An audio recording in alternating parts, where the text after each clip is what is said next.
mandated, what's in it for you? And what are you going to do if you're told to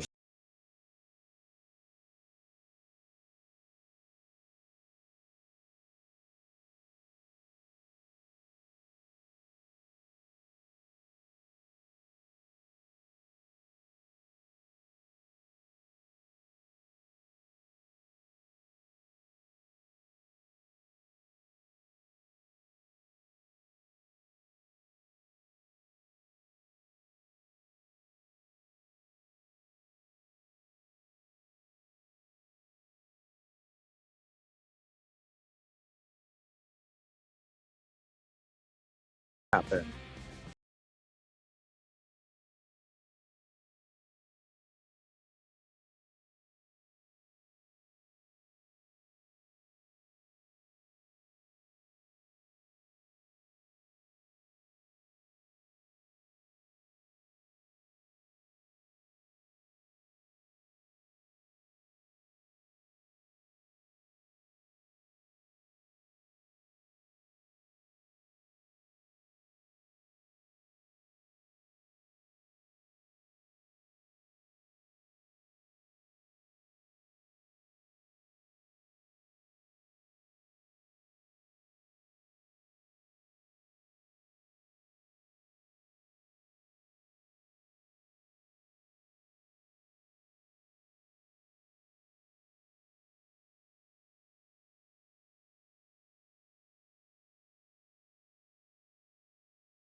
Probably the most unique show seen on the internet currently. I don't know of any other show that does what we do. Let's see. Here at Trucking City News, we research news. We present you the findings, we open up the phone lines, and then you call in and tell us your thoughts on what you see in front of you. Phone lines are 860-785-3547, 860-785-3547. If you want to call in, get yourself set up.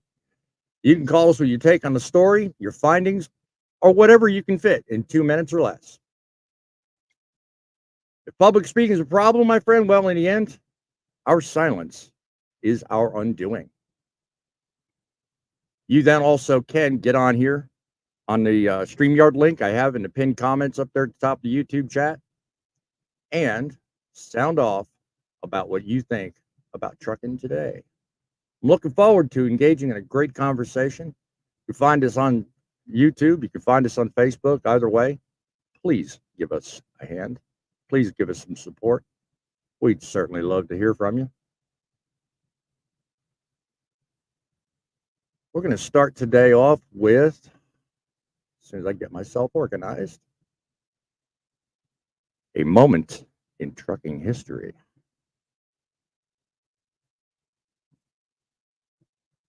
In the military, it said you must adapt and overcome, or you die.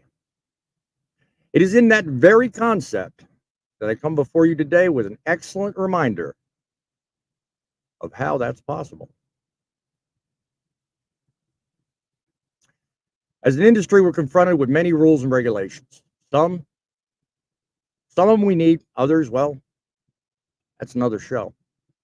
In the early 30s, Chicago, no place for a child, especially one with a big responsibility: survival.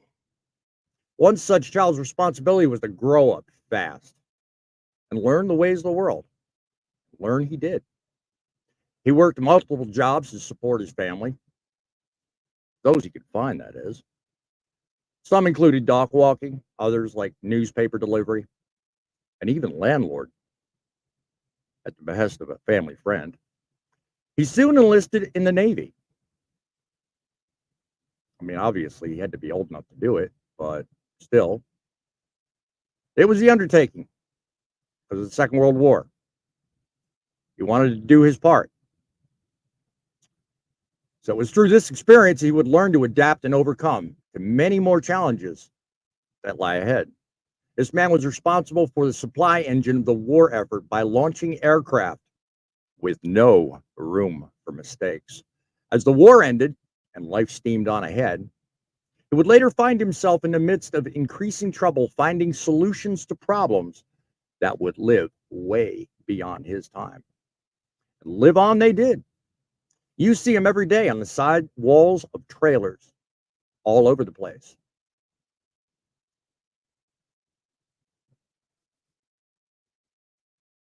You know his mark by the company he started at the age of 55.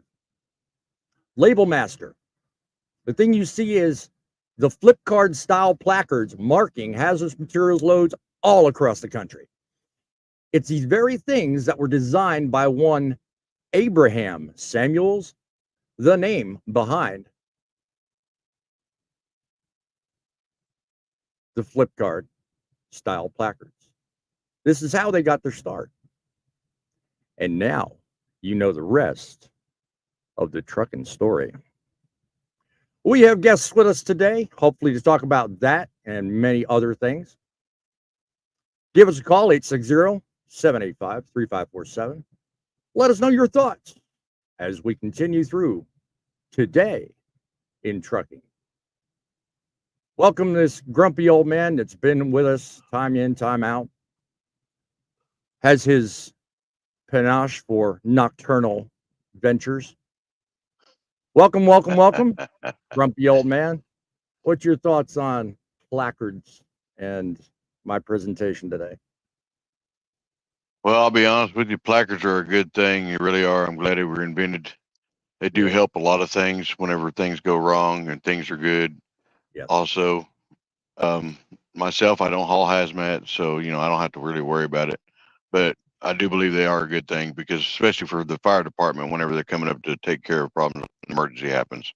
Yes, indeed. Yes, indeed. Yes, indeed. We have another guest in the house.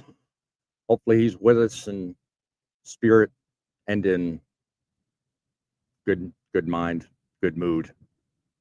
He's got a tendency of challenging me on a great many things, but that's because of his intellect. Let's welcome to the stage Midlife Trucker. Welcome to us, sir. Hello, gentlemen. Oh, Tom. I've got those placards on my truck. Do you really? You hauling a Sure hazmat do. load? Yeah, probably. Well, I do often. I'm not on this particular one, but our trailers have the hazmat all the way around, so we can flip them over. Yes. I have. I don't those get to on use the radioactive though. Yeah, there you go. I have these on the Landstar trailers, but they're the kind you can just clip in and out. They don't have the turning, the flip style like the demonstrated in the story. But we've got usually, most of them have 4, but they're not the flip style. So I thought that was an interesting way to kind of introduce the show. It's an interesting fact. Not a lot of people know where that come from. We have 2 or 3. The one that's a flip is, just has the 8 different placards and a blank. Yeah. Right. And then we have a blank spot where you slide a placard. And then our newer trailers all have another placard that has all 8 of the blanks or all 8 of the categories, but they also have the letters you can flip over. Those are real convenient. Yes. Even just the simple fact that you can go from like a inflammatory and to an oxidate, just do the different classes by themselves. That by itself makes convenience. I mean, the numbers thing you gotta work around, but some of them don't do that. So just depends on what style. But that's a pretty interesting fact. Got a guest in the audience who's already sounding off on today's thumbnail and title. He's saying taking away freedoms for public safety is un-American. Amen, my brother. Amen. Public safety is number one, of course. We're also welcoming Toga into the audience. God bless you. Oi, my friend. And we have others joining us as we continue. I would like to continue on with topic number 1. Pay attention there, grumpy old guy, because you're about to probably get a little irritated. But let's see what happens. Let's talk about story number 1. From the perspective of speed, it's kind of flipped on its head, to be honest with you. Speed limits up to 80 miles an hour, and truckers are not happy about it. And by the way, the link to the story I'm talking about will be in the description if it's not already. That's right. You heard me right. They're not happy. A news report was recently filed to bring speeds back down, believe it or not. Wouldn't you know, the last live I did, we were also talking about speed limiters. So this is kind of apropos. So what's zooming down the road? The very thing we talked about in reverse. Speed limits just got a turbo boost along a 59-mile stretch of the H.E. Bailey Turnpike in Oklahoma, now reaching 80 miles an hour. Truckers would normally be like, "Oh, cool, it's makeup time, man. Let's put the hammer down and let's get." No, this time they're a little bit more, shall we say, pissed, to say the least. Let me see what this is. Yes, yeah, I brought up some comments because I went to the Oklahoma Department of Transportation, and I thought it was interesting because some of the comments on the Facebook website were just like, "Oh my word, you know, what is going on here?" One that caught my interest was Mikey Kenworth. Start finding these big companies for not jacking up their governed trucks. And every time they have an accident, they blame us for the accident. I mean, that's one I thought was interesting. And I thought that's probably an apropos direction to take the conversation here tonight, because, I mean, the last time we had this conversation and the last time we dealt with this issue, it was talked about from a different direction. And I thought, well, okay, let's examine this from a slightly different perspective. Okay, and just to give you guys perspective, here we go. 80 miles an hour, Bailey Turnpike. You know, I mean, it is what it is. I mean, most of Texas is 75, and up to now, no one said a word. But now that 5-mile differential, and all of a sudden everybody's like, "Oh my God, what are you doing? You're going to kill people." What do you think, Frank? Well, you've got my attention, and I've noticed this because I reside here in Oklahoma. And let me tell you, it does make a big difference whenever you're driving down the highway in a big truck and the speed limit is set at 80 and the minimum set at 60. Most companies, you know, it's not a big problem because they're set at 65 on the governor minimum. Yep. But there are some that are still out there that are running under 60. And it's just going to be a big conflict, a big problem.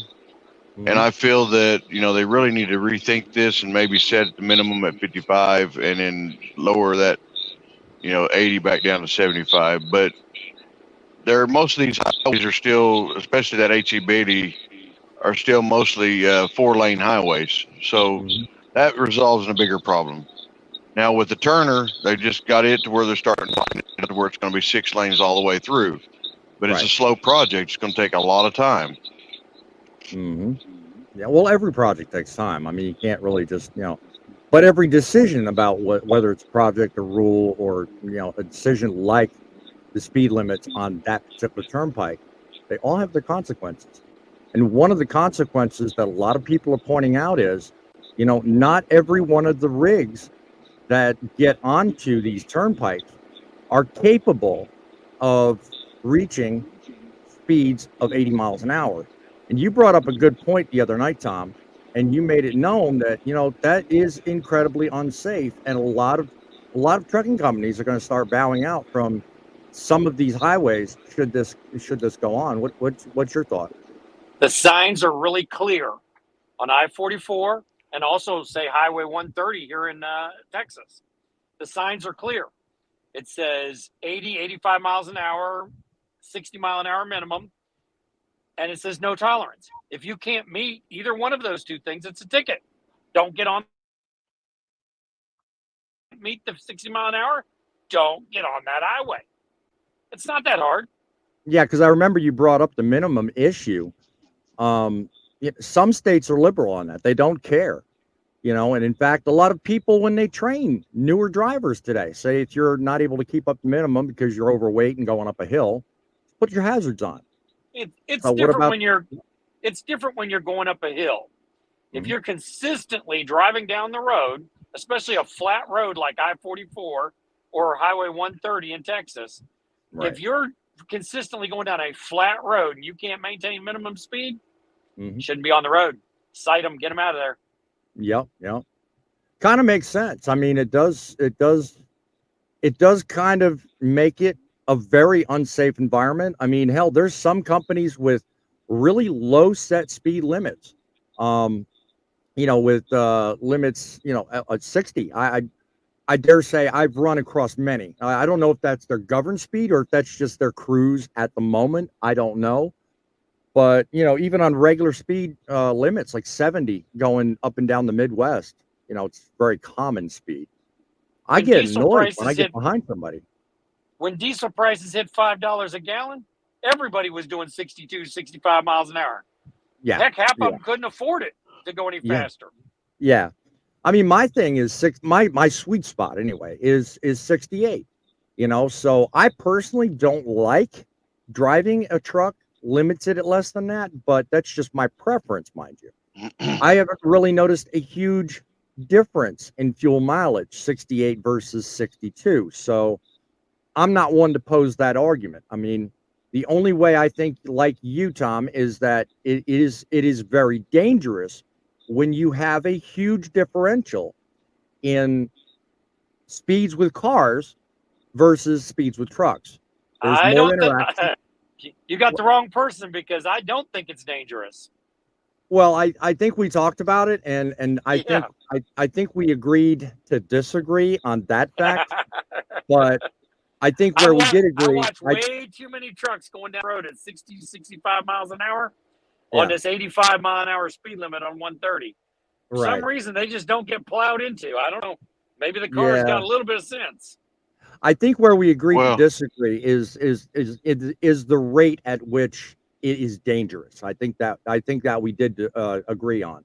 What say you, Frank? Well, I've traveled that tow road down there that goes between Austin down to I-10 many, many times, and the speed limit's always been at 85 miles an hour down through there ever since I've been driving again. But most of the cars know, they watch for the trucks anyhow, so they immediately get over in that left lane and hammer it down over there. So it's not a big issue down there in Texas, but that's not a real heavily traveled tow road either. I mean, considering there's not a whole lot of traffic on it. Now, these up here in Oklahoma are heavier traveled. Right. Well, and again, I have not noticed, to be honest with you, I have not noticed many Texas roads with 85 speeds. I really haven't. There was one, actually, it kind of surprised me, and that's at Route 59. Route 59 has a couple of areas that is 80 miles an hour, but to their credit, they do put I think it's either 2 or 5 miles. Yeah, 5 is it 5? miles. Okay. Every 5 miles, they put passing zones. And they put like 1 mile or 2 miles worth of in between passing zones where you can get around big cars and trucks. Right. And they alternate, they'll do it every so often. You'll have a passing lane on one side and then turn around at the side you're on, it's passing. So that's a smart way to do it on those 2 lanes, but not a whole lot of them do that. And that's probably why they jack up the speed limit, because of that reason. Texas has more real estate also, so they're able to make that possible. But us, like here in Oklahoma, we don't have as much real estate, and if we do, most of the landowners don't want to give it up. Yep. Well, that 2 lane it's 75 most of 59, but when you're driving down that particular road, if anybody hits you, they're not going to speak English. Yeah, you're probably right there, Tom. But Tolga says, wave to the screen. He's testing something. I don't know what that's all about, but okay, there you go. Okay. That's the best you're going to get out of us, my friend. Hopefully you're not convincing me to be part of a fandom or something. I don't know. Anyway. But yeah, that's my take on it is, look, I really think that the speed should be determined by the road conditions. Forget the fact that you're. What are your tires rated at? I was going to get to that. Tires? Yeah. You're jumping the gun here. It should be, well, I'm kidding, Tom. It should be geared to, above all else, the road conditions. I mean, point in case, last night I was traveling, not last night, the night before I was traveling down, Interstate 24. I mean, that is a 70 mile an hour speed limit throughout most, from Clarksville all the way to Nashville. and it was beautiful. I mean, no traffic. It was middle of the night, and all of a sudden, out of nowhere, boom! I got hit with a damn, huge rain cloud out of nowhere, and I had to slow it down. I couldn't keep up the speed. But hey, that's what it is. Let me see. Not today. Okay. So it is what it is. You have to be mindful. It could be traffic, it could be construction, it could be any number of different conditions on the road. Say again, Tom? Let's not forget Bambi. That too. And they are all over at night. So Yeah, it's I've had a share of them. Not in a big truck, but in my personal vehicles. Yep. Well, at 80 miles an hour, I wouldn't want to hit Bambi. No, I wouldn't even want to hit him at 40. Forget that. That's not only detrimental to your truck, but also a horse scene. Yeah. That's a tow bill. Anyway, Venison shuffle. Yeah, that too. Trucking general public will complain more when the semis are taking up all the lanes, racing at 65. The thing is, they have an easy way to fix that. And we don't want them to do it. Oh, they simply pass a regulation like they did in, was it Arizona or New Mexico, where if you can't pass them in 5 miles, you get cited. So you either got to back off or pass them. And how common is that known throughout the rest of the industry? Because something, when it comes down to it, they just passed it a couple months ago. Well, and that's a majority of the problem. How common is it known throughout the rest of the industry and country? Unless you happen to get there and experience it, you don't know it, or somebody randomly puts up a video. It's not something everybody knows about, and I didn't know about it till you said something. But to your point, Tom, it is common sense. Don't get out there in a passing lane unless you got the balls to move and get out of everybody else's way. Too many of these people. By the same token, if somebody's trying to pass you and they're a couple miles an hour faster than you, let them go. Knock the cruise off for a second and put it back on. Yeah, you're not losing. We're not going to lose a lot of time by slowing down and letting him go. Exactly. It's really I blame the Me Too generation. That's my thing on this. I blame the Me Too. A lot of folks don't understand this either. Tom and I were discussing this, I believe, on backstage. Is the factor that you've got 2 miles in a big truck to get around somebody. If you're unable to get around them, you're supposed to back off and get back behind them. Yeah. Tolga says, I've started using 3 screens again, by the way. Sorry for you. Dude, 3? I can barely handle 2. What are you doing over there? No, I digress, though.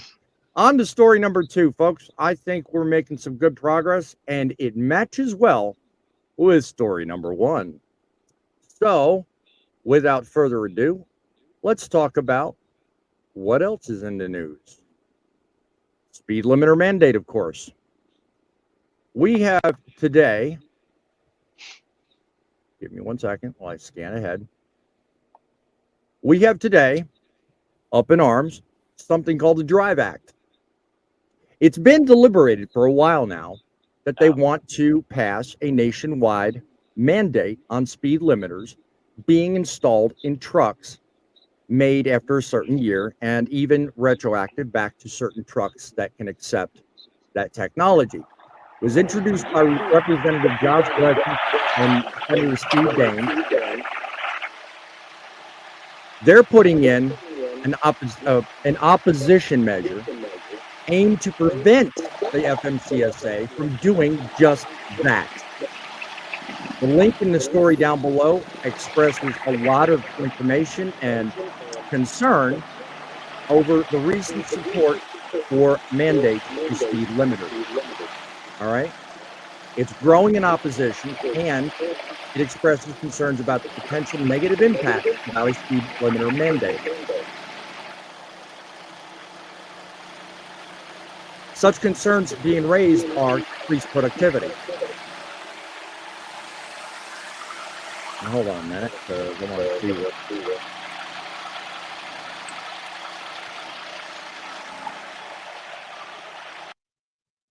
I thought there was a culprit there. He got out to get his little side project. So some of the concerns are decreased productivity.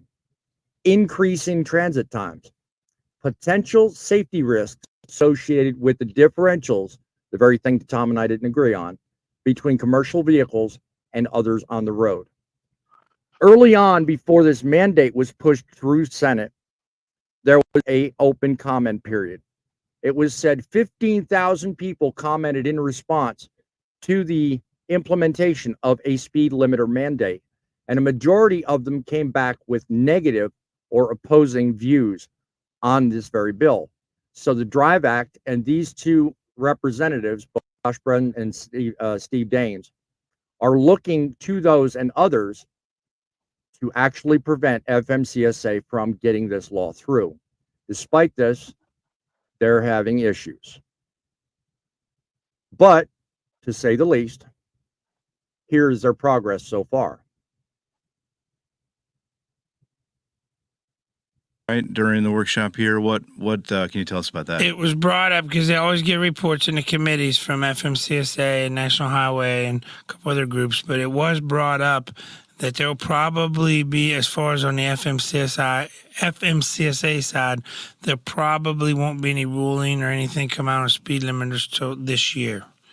Yeah. Which probably makes sense since they don't have an administrator and it's an election year, and we're probably not going to get an administrator till next year. So, yeah. So, as you can clearly see, there is a little bit of breathing room in this mandate so far, based on the fact that, well, we're in between leaders and in its election year. That's his take. So now it's come to us in this problem. Let's talk about it. Let's nail it down. Let's let our voices be heard. Ladies and gentlemen, I'm not one really, usually, to take a side, but when it comes to safety, I feel I have to. You know what? We need sensible legislation. We need sensible rules. What say you, Frank? I agree. You know, and like that gentleman was just saying, you know, we're kind of stuck right now, and they have been for several years on deciding on the actual speed that they want to set us at, and it's just ridiculous. Yeah. Yep. All right. Just reading something from. Hold on that. Okay. All right. Well, if she's watching the live, sweetheart, I hope you're being safe. Right now, there's some bad thunderstorms around my house. My wife just kind of sent me a message for that. So I'm saying a prayer for you, my dear. Anyway, getting back to what you were saying, Frank. Sorry. Sorry. My apologies. Yeah. No. I felt like it was necessary to say something. Toga says, how common is it? Look at the recession rates. You'll see it out there. I know that you mean no worries. I thought he was talking about what we were talking about. And what's the bracket? That was our friend doing a side project. Anyway, I got a number of unrelated comments. But anyhow, as far as speed limiters, I mean, I've got a number of questions to bring up, but before I do, what's your take on it, Tom? Okay, first of all, let me explain what the Drive Act is. The Drive Act is BS. It's pandering. The best thing you can possibly do if you're a senator or representative in Congress, and especially in an election year, is put forth a bill you know has no prayer in heck of ever seeing a vote. And that's what they do. They put this bill out so that they would get all the truck drivers who are sheep to jump on board and say, oh, look what they're doing to try to help us. These two representatives, it's actually introduced in both the Senate and the House. One's by one's by a Republican and a Democrat, and the other's by two Republicans. It's going nowhere. They know it's going nowhere. And if it doesn't get voted on by the end of the session, what do you think happens? It's dead. End of bill. You got to start all over again. I was going to say, it goes back to committee, and it goes it's gone. It's gone. They got to rewrite it and everything. And there's only 20 days left of session. I was told that it goes back to committee, and the next Congress can take it up if they want to. It only goes back to committee when it's during the 2-year session. After the first year, it goes back. It doesn't go back when the Congress changes. because you get a whole new Congress number. All bills have to start over again. Every bill becomes a dead bill. So whenever there's an election year, which is every 2 years, they do this on purpose. They throw a bunch of bills out. They're going to placate and pander to the voters, and they know they're going nowhere. They don't want them to go anywhere. That's they true. want them. They want us to feel good about it and say, "Man, he's working for us." He's not working for us. He's an idiot. Right. What say you, Frank? Well, I'll tell you what. This is my aspect on this whole ordeal. If it ain't broke, don't fix it. Everything's been working great for several years. Has it been working great? To my knowledge, it's been doing just fine. Leaving speed limits to the states instead of having a federal law, I think, is a smarter move. I really do. Okay. What about to all the people? I sent you that 2023, the report that showed how many people were involved in truck-involved accidents, injuries, and fatal. What about to them? Did it work great? How many overall were? I mean, a lot, yeah. But think about it. We've got too many causes. Speed is but one of them. The cause is not what they're trying to fix. Doesn't matter if the car pulls in front of you and locks his brakes up. What they're trying to fix is 80,000 pounds going 75 and 80 miles an hour plowing into them. Right. That's what they're trying to fix. Right. And what makes you think that training isn't part of that problem? Doesn't matter. Irrelevant. Well, irrelevant. The conversation is about will their speed limiters will do anything or not. Pure physics. If you slow the trucks down, less people die. Now, I'm not saying I'm in favor for it. I don't like speed limiters. But let's be honest. How many of us have steer tires that are rated 75 miles an hour or higher? I don't think any of us. I don't think they make them. Right. Yeah. No, most of them are rated about 68 to 70. Okay, so if you're running, I think mine are rated 72. But if you're running faster than that, you already got a problem. So the speed limiters they're talking about putting in, they're going to be at 68 or 65. And then they also talked about having a split speed limiter, which would go between it. But let's be honest, is that going to change our lives? You, me, are any of the three of us running out here at 75 and 80 miles an hour? We're not. If we are, we ain't going to admit it. 5 miles an hour to your point, Tom. 5 miles an hour really does not make an overall difference on a person's paycheck. It makes a difference, yes, but overall, I don't think it does.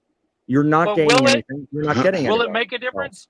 Okay, it means you sit at the receiver less time. That's all. Instead of sitting at the receiver for 4 hours, you sit there 3.5. Well, I mean, the overall chain reaction impact could be twofold. Not only with the shipper receiver, but also traffic conditions overall. If speeds were adjusted, which leads to the question on screen: are there any specific routes or places you believe speed limiters would be particularly problematic? We're talking about the benefits. Now let's talk about the cons. Think about situations where it would be a problem. All the places it would be a problem already have lower speed limits than that. Chicago and places where there's a lot of traffic, they already have lower speed limits than that. Well, one thing I'll add to this is the factor. I drove for a company that our trucks were set at 70. Okay, now that was both cruise and pedal, but we had this passing gear, as they call it, we could use up to 1 hour in our 11-hour shift. Have to pass. Yes, and I could pass somebody with ease at 80 miles an hour. Now, if I use that up before my shift's over, no more passing, So you got to be smart and use it correctly. So, I mean, that's what I feel that should be necessary that they do with this speed limiter thing, so we are able to get around if we need to, and then back off once we get ahead of them a couple miles. What if you just don't pass people if you don't have the speed to do it? Our trucks have a thing on the dashboard that tells us how fast that truck in front of you is going. Some of us, not all of them do. Some of us do. We're all going to have it when they're mandating AEBs. Yeah, I know. I've already seen that, but I think that's a bunch of hockey too. Separate video. Yeah, but so when I look at my dashboard and it says that truck in front of me is doing 71, I'm not going to try to pass him. Or if it says 68 and I'm running 60, 67, I'm not going to try to pass him. Right. I can go Well, there's no 70. sense in that. Right. I mean, there's no exactly. sense in that. Not with that If- much difference in speed. If But there's not I at mean, least we're 3 miles talking an if you've hour, got, I'm not doing it. we're Yeah. talking, we've got 2 trucks set at 68 miles an hour. Okay, say here's an example. I used to come up on my own company several times. One of us would be able to finally get around each other down there in Texas because either we were lighter or because we just got lucky and our truck somehow got a little No. more oomph. No. Professional drivers don't have that problem. You know why? Because when you pulled up next to him, he'd have backed off and cruised for a second and let you get in front of him. That's the problem. Yes, I is we lack understand. professionalism out here. Yeah, that's a unique argument, and one I that agree. I could stand behind. I could stand behind that. Trucking is Dead says, well, you can have your physics, but the government overreach in a free country is only because we allow it. Look. Totally Okay, different topic of I conversation. know you've heard about the I like Autobahn. that. You've heard. I like You that. guys have heard about the Autobahn. I've actually driven on it. Yeah. You've heard about Yeah. the fact German Autobahn has no speed limits. That's not really true. Of course, trucks are speed limited on the Autobahn because trucks are Mhm. they have speed limiters in Europe, and it's 80 kilometers an hour. We don't want to do that, people. But Mhm. anyway, Germany, when they say this Autobahn has no speed limits, that's Mhm. technically true in certain areas. But the areas that have no speed limits are the windy, curvy, hard to drive areas. When you're Yep. going into cities and when you're on flat out open areas, there are speed limits Yes. because they use the terrain to slow you down. We don't have that here in the U.S. When you're Yeah. driving across Kansas, I've watched them bull haulers go past me at 100 plus. I know Oh, yeah. damn well their tires ain't rated for that shit. No. He hits they're a not. Yeah. steer at that speed, he's done. Whoever And see, printed that's money- that's another thing with that on that is these bull haulers, basically, as we'll call them, or livestock haulers, is what the Mhm. actual term is. What are they going to do on that whenever they set all these speed limiters? Because they have a certain amount of time to get that livestock from point A to point B, because the So- factor, that they get too hot, they'll kill over. They're too cold, they'll kill over. They've got to make sure they've got water and feed the whole time. So that, As that's much going to as hurt I- them big time. As much as I agree with your philosophy and the argument, I don't agree with the theory of your suggestion. Giving bull haulers a clear ticket to disobey the law does not come with a justification of what you're hauling. They know their job and they know how to do it, and it's up to them to get it done. Keep the steer alive, and at the same time, keep your steer tires on the truck.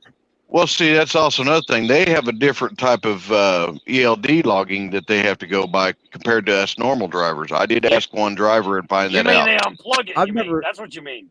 No. They had the federal government Agriculture allows them to exemption. have a different. Yes. Yeah. Well, That I've means never, most of them unplug that sucker and don't log in. I've never been able to find any justification legally for that. Yeah, It you is. can get It's away called the with things. agriculture exemption. Yeah, but they that's have to be. But here's the thing: they have to But be that going talks less about than time, not 150 speed. miles. That talks No. about time, not speed. Oh no, they don't have an exemption to speed. They just don't get caught. Well, I that's mean, what I was talking about earlier. By the time the Time, cop can pull out, they're in the next county. yeah, You know. yeah, yeah. Let's get on to the next question I had pulled up here, if I can find Well, it. if you had a darn thing. black Thunderbird or a black Firebird, and that Mhm. cowboy hat you're wearing, you can go as fast as you want to go too. Well, unfortunately, I don't have Bert's laugh, so I can't really even fake the part. I'm just saying. Think about the future. What would And it his be beautiful like? bride's at home. Yeah, exactly. My Sally Fields is waiting on me at home, baby. Think about the future. What would it be like if speed limiters were actually made a thing? Now, pick a speed, any speed, doesn't matter. I mean, what would trucking then be like? Would it, any specific direction you two care to take this conversation in? Comment, it's not guys, going to change watching. my life. Yeah, it's not gonna guys change my watching life. the show, comment down below. Let me know how things would change for you if speed limiters became a thing.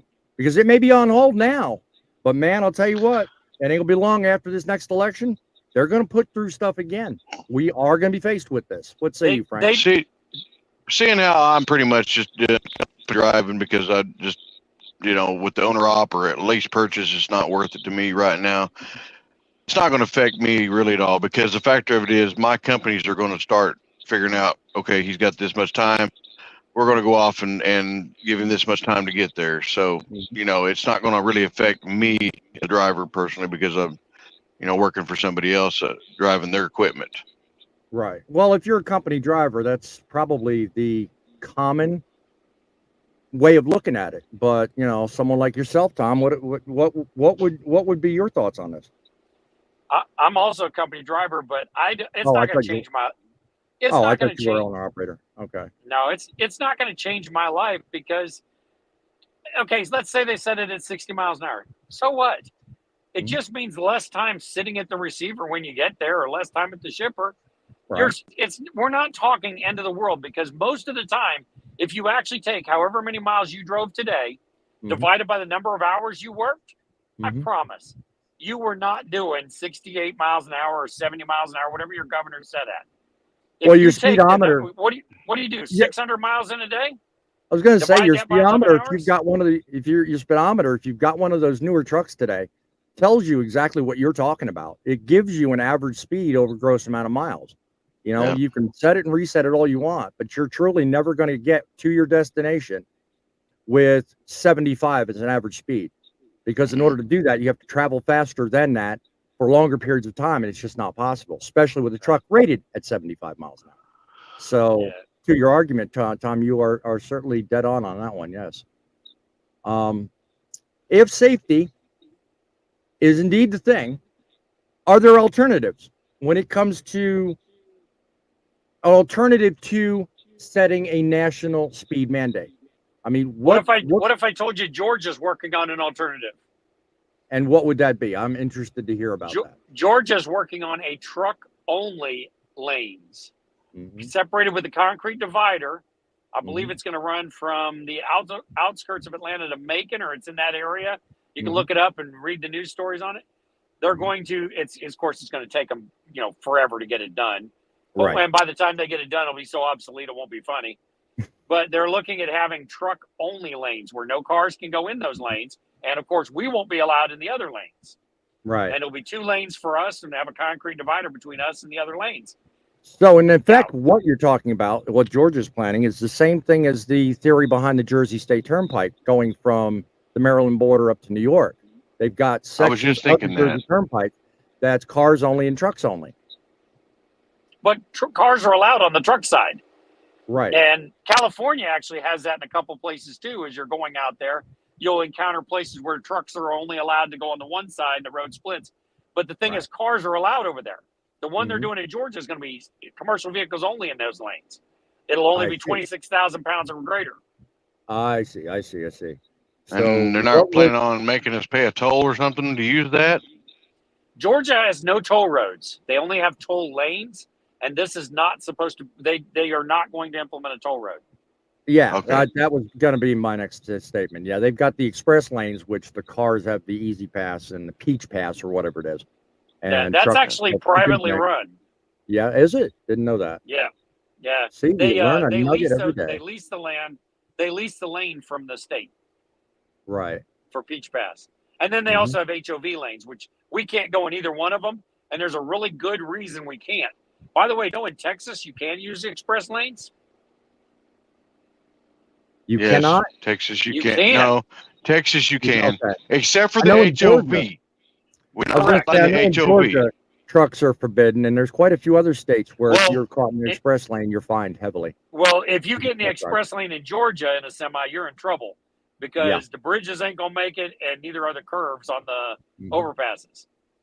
Right.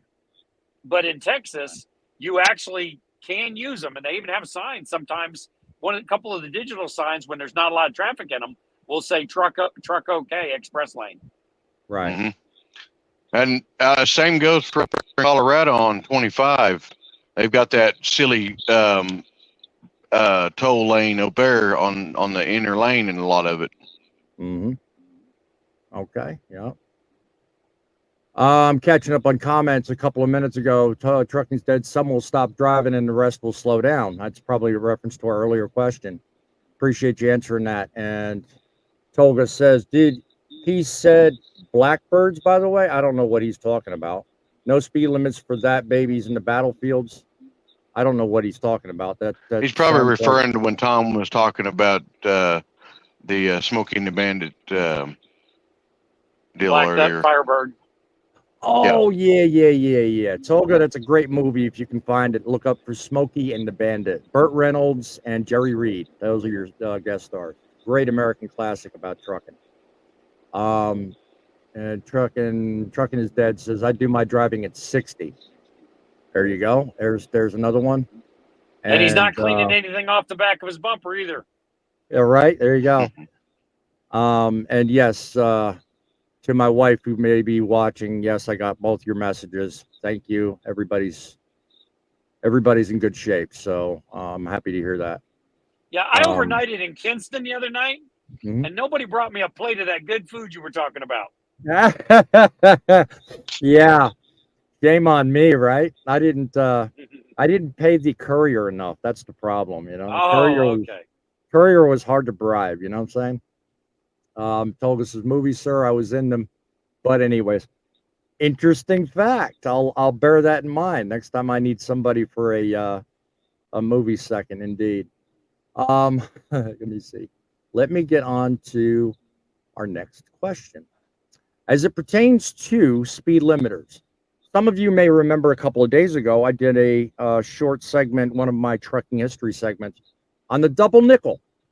Now, I bring it up because, well, I mean, here's a case where the federal government's trying to pass speed limit legislation. They're trying to limit trucks to 1 speed and hell with everybody else. So my question is, should speed limits be determined at the federal level as is currently being thought of, or should it go back to the states? And, you know, kind of like the process between 74 and 95 when they were talking about what to do with the double nickel. What do you think, Tom? We're not going down to 55, but if we did go down to 55, you know what we would do? Everybody said they're going to quit when the speed limiters came. Everybody quit when the trucks were going to go automatic. Everybody was going to quit when it went ELDs. Nobody's going anywhere. My thoughts exactly. I mean, it's one thing to say something and threaten to do something, but it's another entirely to do like the start of today's program and overcome and adapt. And that is what the trucking industry is all about. You take what you're given, whether it be loads, resources, rates, fuel, everything, including speed limiter mandates, and you adapt and you overcome. You move on, you get the next load, you get it delivered, because if you don't, well, somebody's going to come right behind you and do it the same way you did. Pretty darn simple. What'd you say, Frank? What are your thoughts? Yeah, that last bit you talked about there, yeah, I agree. I mean, if somebody don't take it, there's somebody else out there that will. In fact, there's usually a line that'll take it. Sad part is that's one of the things that's affecting our rate. Yeah. Are you saying speed limits affect our rates, or are you saying it's people? Which is it? I'd say a little bit of both. I mean, because some of these places that have faster trucks, they generally like to give these loads to faster than they will somebody that's governed at a slower speed.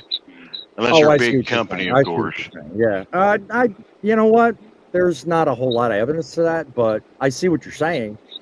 Because honestly, a lot of these guys, they can't see your max speed. They can't see what you're capable of doing. They just have the load. And if you call with the right setup, the right price, you get the load, you know. Now, if you're talking about company situation, maybe I don't know. There's a lot of room in that argument, Frank. I'll agree to disagree. Let's just put it that way. But anyway, so Trucking is Dead says I drive with the flow of traffic. Good to know. And yes, sir, you are here. Obama picture, really? You didn't build that? Am I live on the show? Cute question like that. Don't know what that's all about. Unless you can add something to the speed limiter debate. No, you're not on the show. Anyway, last question of the night. Leave it to me to get my tongue all tied. Do you believe speed limiters would help with our overcapacity problem? Think about it. We currently have way too many trucks out here. If we set speed limits low enough where people believe they're being disadvantaged, less money, less time, all that, They may leave. So if we chase people away out of the industry, hey, no harm, no foul. What do you think, Tom? They're not going anywhere. They're all going to Mhm. talk the game. They're all going to say they're leaving. Nobody's Mhm. leaving. There'll be No. a few leave, but they're Yeah. the normal ones. They're going to leave anyway. Right. You know, right now everybody's saying they're not making any money, and everybody's complaining they're not getting enough miles. Well, Right. if you're not getting enough miles, what's changing the speed down going to do? Save you a little fuel on it? Maybe. You're still not going to get any more miles. No, you're not. Yep. Mm-mm. No. So what about you, Frank? What do you think? I agree with Tom. I mean, it's the Mhm. factor of it is no matter what speed we're governed at, it's not going to give you any more miles. I mean, in a way, it'll kind of cut you down on your 70, but at the same time, you know, it's not going to affect us a whole lot. Right. Hey, last couple of minutes on the air. If you've got an opinion, you want to call us and sound out, I'll give you a couple of minutes. Call us up, 860-785-3547, 860-785-3547. If you've got a story you want me to cover and you'd like to see it discussed here on this show, send it to thatstruckingnews@outlook.com. That's truckingnews@outlook.com. We certainly want to know what you have to say, whether it's a story or an opinion. Certainly, if you get this video on the replay, certainly go down below, click the subscribe button, leave us a comment, let us know what you think. We are here for you. We are fighting for you. We are giving you the edge over what the mainstream media would ever give you, because they have nothing better to do but take Soros money. Any last closing thoughts, Tom? Now, like I said, speed limiters, they've been working on it for 3 administrations. Sooner or later, it's going to happen. Yeah. Just know it's coming. Yeah. Yeah. You just, like I said earlier, got to overcome and adapt. What about yourself, Frank? What's your last thoughts?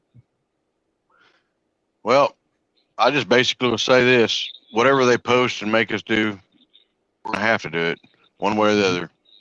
There's no fighting it. There's no question against it. You know, once the government's put a rule in effect, you're gonna have to do it. Mm-hmm. Yeah. Gentleman says, I'm in favor of speed limiter law. Safety first. Good to know, my friend, and welcome to the channel. I'm glad you stopped in, even though you look like Obama. I won't hold that against you. Speed is time and money, Trucking is Dead says. Yes, sir, it is. Speed is time, time is money. Trucking is Dead also adds to the fact, and that's a fact, apparently agreeing. Another name I haven't seen in a few shows, Brian Gilardo says, I've been known to run 3,600 miles plus in Gallardo. 5 days. Yeah, I remember. And have it to reset in a 68-mile-an-hour truck. Now, that takes skill, my friend. Good job. I appreciate you giving us that, letting us know that. What about you, Tom? How many miles have you maxed out in a 70-hour clock? Oh, I've hit 30. 70 hours is not your limit. No. I know people think it's 70 hours in an 8-day week, but it's not. No. And I've hit more than that. I think I broke 4,000. I'll have to look back and see. But Right. you can actually get, if you do a reset, you can get about 84 hours in. Mm-hmm. Okay. Good to know. How about you, Frank? Never really been there. I've just drove what I've been having available and then go home for my 34 or set for a 34. So you've never We're really... not short freight here. Huh? We're not short freight. They keep us rolling. Oh, I don't doubt that. Yeah. I mean, it just surprises me. The most miles I've ever done is 3,100 miles. That's the most I'll ever push myself. That's in a full 7-day calendar week. That's the most I'll push myself. Because honestly, Well, you got an 8-day week though. Well, I go by 7-day. Your hours of service, you say 7. Yeah, I get what you're saying, Tom. But I think of it in a 7-day calendar period. So 31. Maybe I got more than you're talking about that 8th day. So either case, I'm all about safety. I'm all about getting it done the right way. So anyway, what we're going to do is let you know, hey, one very important thing. When it comes to safety on the road, that's number one. Safety is everything. The speed limiter mandate may currently be on hold. It may be something that, you know what, may not see the light of day, but it's clear with the change in command at the FMCSA We're going to be on this a while. So now's your chance to stop, pivot, and make your voice heard. Keep up with the laws. Keep up with knowing exactly what's coming your way. And whatever does happen, overcome and adapt. Stand with us in making your point known to those who will listen, and even to me, if God forbid you need to. Because at the end of the day, if you stay silent,